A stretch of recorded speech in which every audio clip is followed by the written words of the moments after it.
بسم اللہ الرحمن الرحیم۔ مسئلہ نمبر 8، احتیاط مستحب۔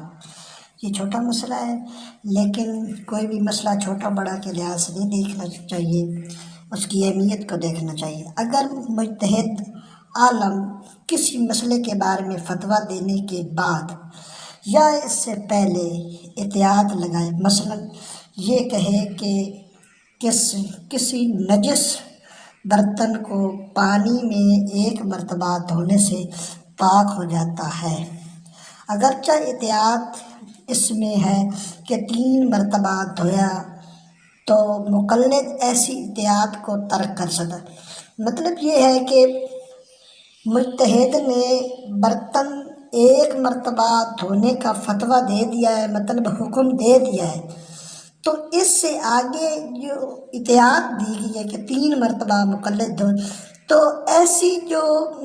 ایسا جو ہے حکم، وہ احتیاط واجب نہیں ہے، وہ احتیاط مستحب ہے، اور مقلد احتیاط مستحب کو ترک کر سکتا ہے۔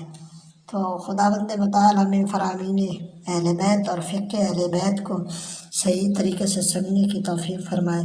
اللہم صلی علی محمد و آلہ